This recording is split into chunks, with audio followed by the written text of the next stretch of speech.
আসসালামু আলাইকুম। সবচেয়ে অবাক ব্যাপার হলো এই ছাত্র জনতার মাধ্যমে দেশ উদ্ধার করলাম আমরা ভারত এবং ফেসিবাদ স্বৈরাচার খুনি হাসিনার থেকে। এখন হালার প্রশাসন পাওসাটাই কার? তারেকের। আরে তারেকের ভূমিকা কি এখানে? তারে কি করছে দেশের জন্য? কি করছে সে? তার কি অবদান আছে দেশ এবং জাতির জন্য? কোনো কিছুই নাই। ওই যে বিএনপির কিছু সন্ডা ফান্ডা নেতা আছে, শিল্পপতি আছে, তারা দেশে হাসিনা এবং হিন্দুস্তানের দালাল ছিল, তারা কিছু লুটপাট করছে এই টাকা দিয়ে। তারেক রহমান চলছে, হোয়াট ইজ তারেক রহমান? যে গ্রুপটা তাদের ব্যক্তি স্বার্থের জন্য কিছু সেনা অফিসার, পুলিশ অফিসার, গোয়েন্দা অফিসার তাদের ব্যক্তি স্বার্থের জন্য হাসিনার পাও ছাড়ছে, ঠিক তারাই এখন পাও ছাড়তেছে তারেকের। কারণ কি?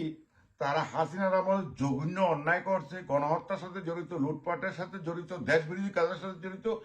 এই জন্য তারা ওই যে তারেকের পাও চারতেছে। একটা হুজুগ উঠছে না, তারেক রহমান বাংলাদেশের প্রাইম মিনিস্টার, ও বালের প্রাইম মিনিস্টার হবে?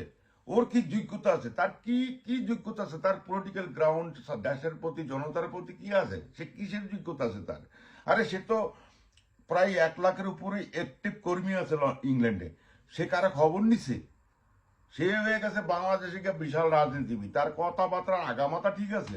ওই 4 কোটি মানুষকে ফ্যামিলি কার্ড দিবে, 5 কোটি গাছ লাগাইবে, ও কুমিল্লায় ভিজিট করবে, তার কোনো কথার সাথে তো মিল নাই। কেমনে মিল থাকুক? ইপিজেড তো কুমিল্লা আছে, ওইখানেই ভিজিট করবো। 5 কোটি গাছ কোনটা লাগবে দরটা দেশের মধ্যে? ও যেটা অপদার্থ নেতা, ও কি অর্থনীতিবিদ? সে 2,000 টাকা করে 4 কোটি লোকের দিলে কি পরিমাণ টাকা দেশ তো খালিয়ে যাবে গা।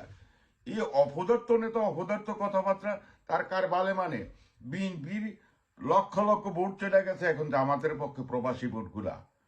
এখন তো আমি সবার সাথে যোগাযোগ করছি। আমি নিউ ইয়র্কে করছি, আমস্টারডাম করছি, প্যারিস করছি, সিঙ্গাপুর করছি, মালয়েশিয়া যোগাযোগ করছি। আমি যদি দেখতেছি সব ভোট চলে গেছে জামাতের পক্ষে। মানুষের ইনসাফ চায়।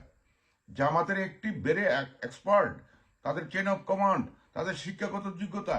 আরে নিউ ইয়র্ক, প্যারিস, পৃথিবীর সমস্ত বড় বড় শহরগুলোতে ছড়াই আছে জামাতের নেতারা। তাদের মধ্যে আছে IT engineer, doctor, engineer, barrister, কত কিছু।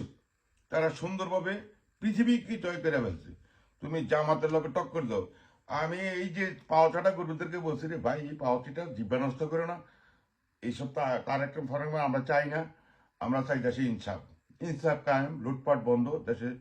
ভারতের আগ্রাসন থেকে আমরা মুক্ত চাই। আমরা জিয়ার দল কেন করতাম? জিয়া ছিল কঠোর দেশপ্রেমিক, এবং জিয়া ছিল কঠোর আলেমদেরকে সম্মান করত, এবং জিয়া ছিল কঠোর ভারত বিরোধী। এই জন্য দল করতাম। এখন তো আর এইসব দল করা যাবে না। এই ফাউলের দল সব হলে রাজাকার, মির্জাফর, হিন্দুস্তানি কুখ্যাত দালাল।